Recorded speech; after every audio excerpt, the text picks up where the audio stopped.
안녕하세요. 사랑하는 나그네 교회 교회 여러분, 그리고 하나님의 말씀을 함께 즐거움으로 읽어가는 그리스도 안의 형제 자매된 교회 여러분, 오늘 우리는 히브리서 마지막 장 13장을 읽어갑니다. 12장 끝부분에서 우리는 이런 말씀을 들었죠. 우리가 흔들리지 않는 나라를 받았은즉 은혜를 받자. 이로 말미암아 경건함과 두려움으로 하나님을 기쁘시게 섬길지니. 이 권면의 말씀은 이제 13장을 오면서 구체적으로 성도가 행하고 또 금하여야 될 삶에 대한 교훈으로 이어져 갑니다. 흔들리지 않는 나를 받았으니 은혜를 받자. 그러니 우리가 경건함과 두려움으로 하나님을 기쁘게 섬길 때 기쁘시게 섬겨야 할 터인데, 어떠한 삶으로 하나님을 기쁘시게 섬길 수 있을까? 첫째, 1절 볼까요? 형제 사랑하기를 계속하라. 정령코 하나님 나라를 소망주에 바라고 영성을 구원을 받은 것을 기뻐한다면 하나님을 섬겨야 할 터인데, 1절 형제 사랑하기를 계속하라. 2절 손님 대접하기를 잊지 말라. 이로써 부지 중에 천사들을 대접한 이들이 있었느니라. 내용은 이것이죠. 아브라함이 창세기 18장 보게 되면 낯선 세 사람이 집을 찾아옵니다. 그래서 얼른 그들 영접하고 급진히 대접한 일이 있었죠. 그로 인해서 그 중에 하나님도 계셨습니다.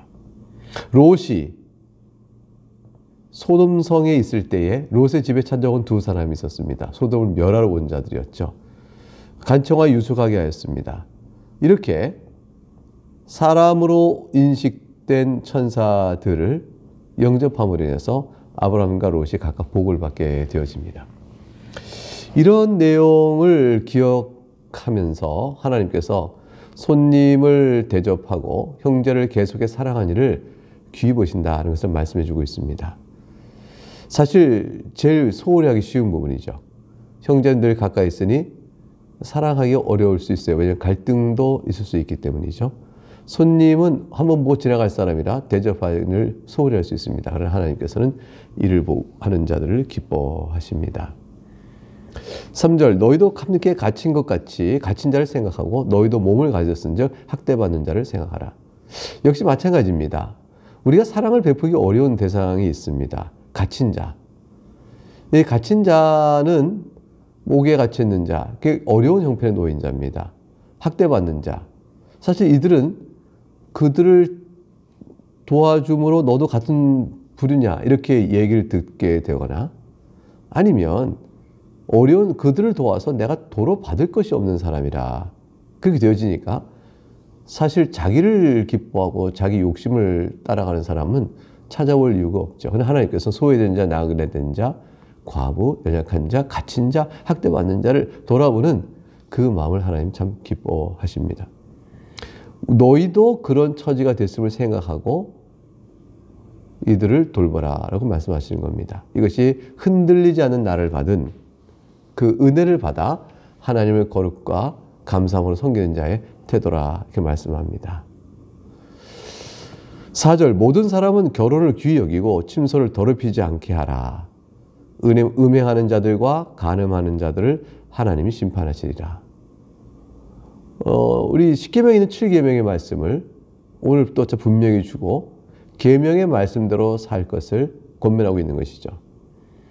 당시 이제 이방 사회 속에는 허다히 많은 사람들이 그 당시 세속 문화 속에서 결국 음행과 간음이 일반적 문화화 되어 있는 사회였습니다.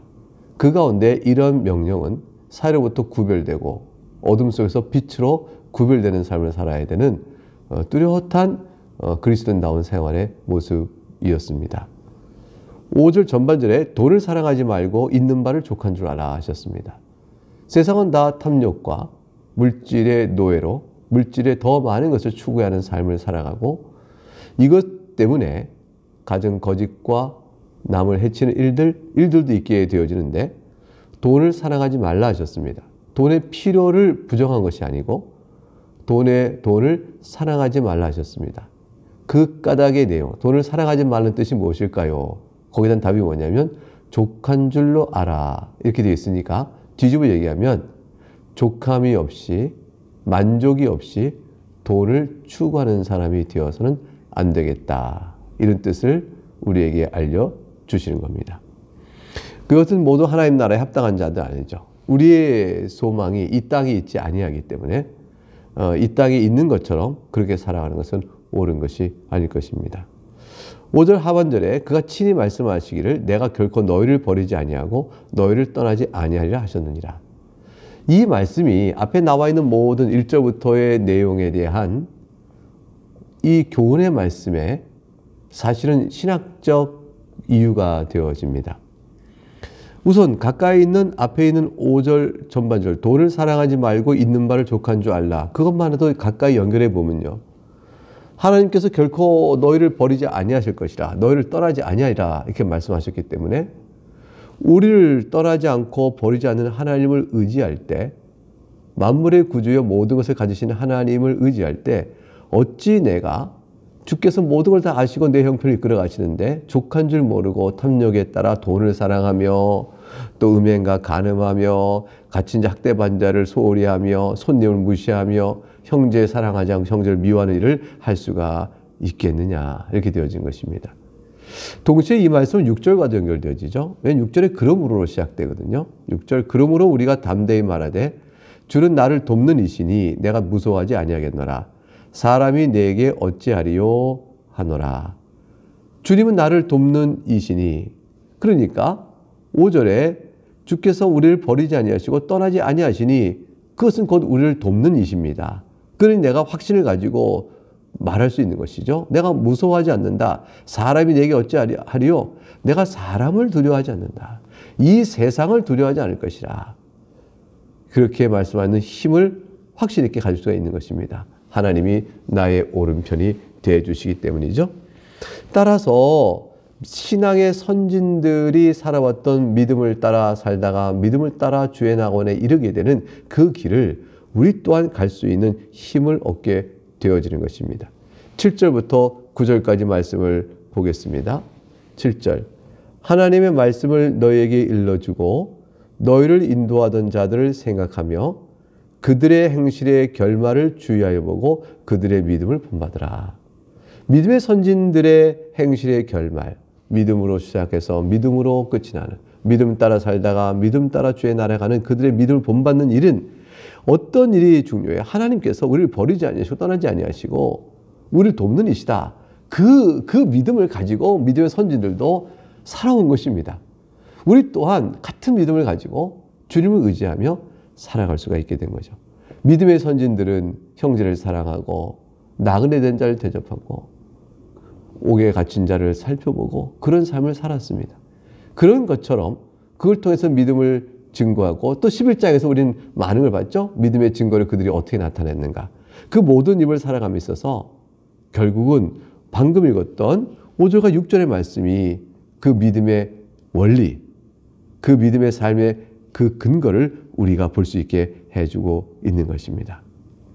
8절을 볼까요? 예수 그리스도는 어제나 오늘나 영원토록 동일하시냐. 이 말씀도요. 그냥 예수님의 복음은 과거나 오늘이나 시간을 초월하여 모든 시간대에 항상 진리다라는 말씀으로 풀어지겠지만 믿음과 연결해 보게 되면 같은 예수 그리스도를 믿고 있는 믿음의 선진들은 그렇게 살아갔고 또한 우리도 같은 믿음을 갖고 있는 우리 또한 믿음의 선진과 같은 삶을 살아갈 수 있어야겠다라는 실천적 권면을 줍니다. 즉 믿음의 선배를 보고 믿음을 본받을 이유가 여기에 또한 있는 것입니다. 믿음의 선진들도 예수 그리스도를 믿고 우리 또한 예수 그리스도를 믿고 있는 것이죠. 같은 예수 그리스도를 믿고 있는 것입니다. 믿음의 선진들은 예수 그리스도를 그림자를 통하여 믿었고 우리는 실제 오신 주님을 믿고 있으니 우리가 더 은혜가 큰 거 아니겠습니까? 그러므로 9절에 권면합니다. 여러 가지 교훈에 다른 교훈에 끌리지 말라. 예수 그리스도의 복음만이 생명이니 그거 외에 다른 교훈에 끌리지 마라. 마음은 은혜로서 굳게 하는 것이 아름답고 옳고 또 복되도다 그 말이죠. 그런데 예를 들어서 음식으로서 할 것이 아니니 그랬어요.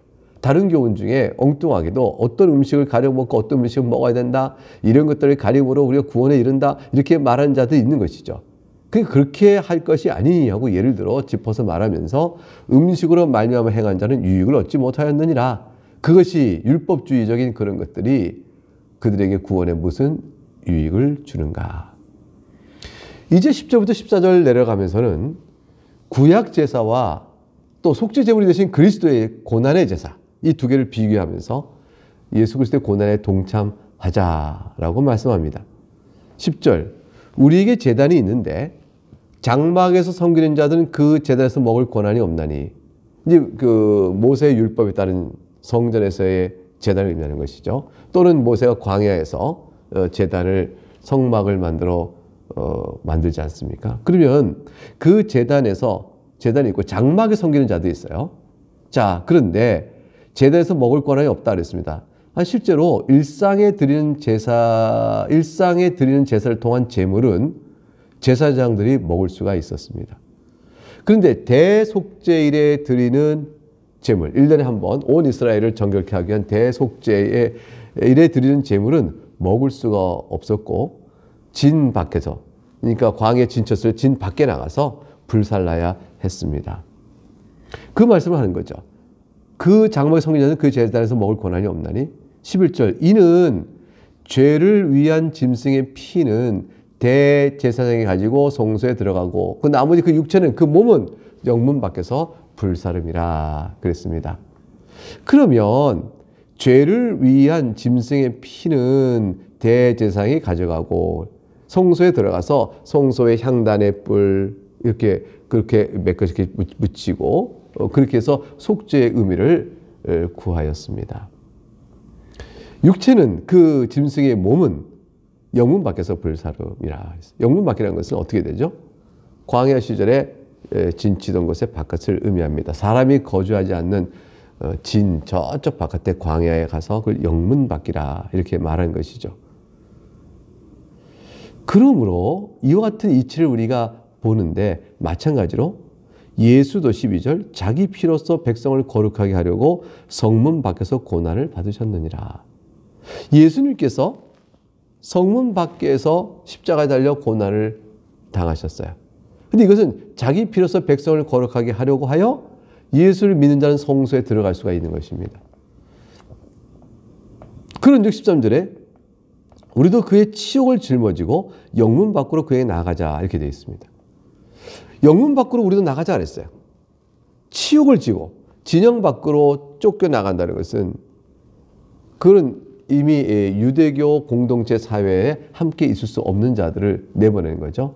그러니까 모든 진영의 이스라엘 백성의 모든 죄를 다 전가시켰던 제사의 희생 제물에 피는 거룩을 위하여, 속죄를 위하여 하나님 성소에 바치고 나머지 몸은 전부 영문 밖에서 태워버렸는데, 이 태워버린 그리스도께서 우리를 거룩하게 하시려고 성문 밖에서 고난을 받으셨으니 우리도 그리스도의 고난에 참여하는 자가 되기 위하여 영문 밖으로 나가자.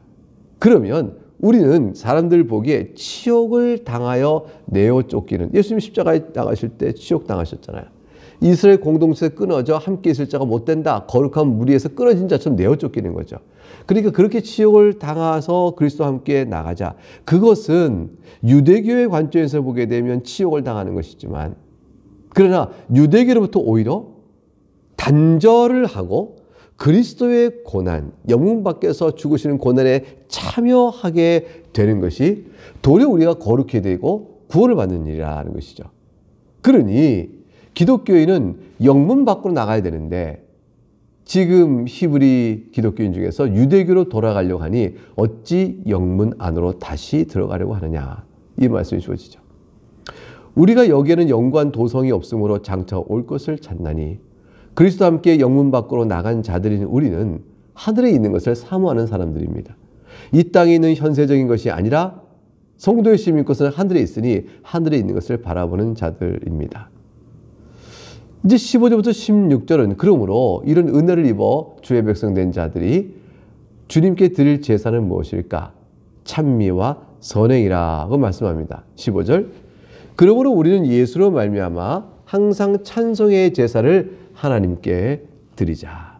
이는 그 이름을 증언하는 입술의 열매니라 그랬습니다. 우리는 예수로 말미암아 항상 찬송의 제사를 하나님께 드리고, 그리고 그 찬송의 제사는 예수께서 우리가 해주신 그 구원의 놀라운 은혜를 증언하는 겁니다. 그 증언하고 그것을 올려 감사하는 것, 그것이 바로 찬송의 제사가 되어지죠. 예수님께서 행하신 모든 일을 우리가 기억하고 가사로 쓰고 노래하고 또 삶 속에서 고백하며 감사를 헤어드리는 모든 일들은 다 찬송의 제사가 되어집니다. 16절 오직 선을 행함과 서로 나눠주기를 잊지 말라. 하나님은 이 같은 제사를 기뻐하시니라.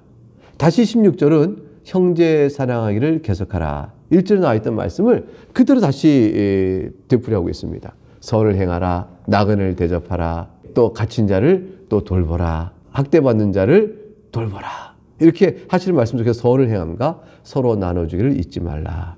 하나님께서는 이 같은 자를 기뻐하시니 이런 일들을 예수님께서 고난받아 우리를 구원하신 은혜를 생각하여 우리도 예수님의 고난에 참여한 자로서 무엇을 행할까 하여 선행의 적용들이 나올 때 하나님 기쁘게 받으시는 제사가 되어지는 것입니다. 17절을 보게 되면 이러한 참여와 제사를 온전히 행하도록 인도하는 인도자에게 순종할 것을 권면할 말씀이 나옵니다. 너희를 인도하는 자들에게 순종하고 복종하라. 그들은 너희 영혼을 위하여 경성하기를 자신들이 청산할 자인 것 같지 않으니라. 그들로 하여금 즐거움으로 이것을 하게 하고 근심으로 하게 하지 말라. 그렇지 않으면 너에게 유익이 없느니라. 그랬습니다. 자신들이 청산할 자인 것처럼 한다는 말은 주님 앞에서 판단을 여러분들이 받을 때 그 판단받은 여러분들의 허물을 자신들의 잘못인 양 자신들의 책임으로 돌리고 그리고 그런 생각으로 여러분을 돌보는 자들, 이것이죠. 목자가 양떼를 돌볼 때 양떼에 어떤 상처가 있고 다짐이 있으면 주인이 와서 이거 어떻게 양떼가 이러냐 그럴 때 그것을 자기 책임으로 돌릴 줄 아는 그 목자 아니겠습니까? 그러니까 참된 주인이신 모든 성도의 참된 주인이신 예수 그리스도께서 성도들이 신앙 안에서 잘 흐트름 없이 살고 있는 것인지 진리 안에 분명히 서 있는지 이걸 살피실 때 목자가 양떼의 상태를 주인에게서 점검받던 이거 자신의 책임으로 받는 그런 사람들입니다. 히브리서는 이제 이러한 그 인도하는 자들에게 즉 교육자가 되겠죠. 목사가 될 것입니다. 그들로 하여금 교육자, 전도사님 또 각 부서를 맡는 교육자 다 마찬가지죠. 그들로 하여금 즐거움으로 이것을 하게 하고 근심으로 하게 하지 말라. 그렇지 않으면 너에게 유익이 없느니라 그랬습니다. 근심하는 자에게 기쁨이 없고 성실함과 자발적과 더 위하는 마음들이 없어지지 결국은 성도의 손해가 되어진다. 모세를 반역하여 모세를 탄식하고 곤고하게 만들었을 때 결국 이스라엘 백성에게 유익되는 것은 없었습니다. 이제 히브리서를 쓰신 이 기자는 이 말씀을 읽는 분들에게 18절 19절에 도고의 기도 자신들 위하여 기도해 줄 것을 요청하고 있습니다. 우리를 위하여 기도하라. 우리가 모든 일에 선하게 행하려 함으로 우리에게 선한 양심이 있는 줄을 확신하노니 내가 더 속히 너에게 돌아가기 위하여 너희가 기도하기를 더욱 원하노라. 우리를 위하여 기도해달라 하는 첫 번째 내용은 모든 일에 선하게 주 앞에서 행할 수 있도록 우리를 위해 기도해 주시오. 두 번째 19절은 여러분에게 속히 돌아가 여러분 볼 수 있도록 여러분이 또 기도해 주길 바랍니다. 이 두 가지 기도 제목을 내놨습니다. 이제 마지막 끝부분에 가게 되면 20절부터 21절에 성령이 나옵니다. 이 아름다운 찬미의 시를 보세요. 하나님께 올려드린 찬송의 노래. 양들의 큰 목자이신 우리 주 예수를 영원한 언약의 피로 죽은 자 가운데서 이끌어내신 평강의 하나님이 예수의 부활을 얘기하죠. 21절 모든 선한 일에 너희를 온전하게 하사 성령 하나님을 보내셔서 우리를 모든 선에 온전케 하십니다. 자기 뜻을 행하게 하시고 성화의 길을 걷게 하십니다. 부활로 이끌어내시고 그 다음에 그래야 성령을 보내심으로 우리로 하여금 의롭다함을 받고 주 앞에서 서게 하시사 하나님의 뜻을 행하는 거룩한 성화의 길로 부르시고 그 앞에 즐거운 것을 예수 그리스도로 말미암아 우리 가운데 이루시기를 원하노라. 하나님께 약속된 구속의 영광을 예수 그리스도로 말미암아 우리에게 이루어 가시기를 원하노라 찬송합니다. 영광이 그에게 세세 무궁토록 있을지어다. 아멘. 여러분 이 영광의 찬송을 얼마나 우리가 함께 부릅니까? 주일마다 예배 때 나오면서 이 찬송을 계속 부르잖아요. 하나님께 영광을 돌리는 영광성을 올려드립니다. 자 22절에 이제 형제들아 내가 너희를 권하노니 권면의 말을 용납하라. 내가 간단히 너에게 썼느니라. 이제 13절까지 이런 동안에 간단히 썼다 하고 지금까지 쭉 권면한 내용을 마음에 잘 새겨두기를 부탁합니다. 그리고 용납하라 했으므로 인격적인 권면을 하고 있는 것이죠. 그리고 이제 인사를 마지막 마무리 인사를 합니다. 23절 우리 형제 디모데가 놓인 것을 너희가 알라. 디모데가 가는 소식을 전해주고요. 그가 속히 오면 이제 내가 그와 함께 가서 너희를 볼 것이라. 내가 속히 여러분에게 할 수 있도록 기도해달라 하고 했던 내용을 다시 한번 확인하기 약속으로 기대를 하고 있습니다. 그러니까 뜻을 원하는 소원을 이게 보여주고 있습니다. 24절 너희를 인도하는 자들과 및 모든 성도에게 문안하라. 이탈리아에서 온 자들도 너희에게 문안하니라. 곳곳에 서로 보편교회 내 각 지역에 흩어져 있으나 인사 말을 전해줍니다. 25절 마지막 축복선언이죠. 은혜가 너희 모든 사람에게 있을지어다. 이렇게 되어 있습니다. 사랑하는 교회 여러분, 13장까지 말씀을 다 읽었습니다. 히브리서가 어떻게 다가옵니까? 예수 그리스도 그분만이 우리의 생명이니 어찌 유대교로 돌아가려 하느냐. 사랑하는 여러분, 예수 그리스도께서 생명입니다. 어찌 세상으로 돌아가려고 하느냐. 우리에게 주시는 말씀과 같은 것이죠. 우리는 오직 영생이 주께 있사오니 우리가 어디로 가오리까. 예수님 단단히 붙들고 하루하루 삶을 주 안에서 승리할 수 있는 여러분 될 수 있기를 진심으로 바랍니다. 오늘 여기까지 읽겠습니다. 감사합니다.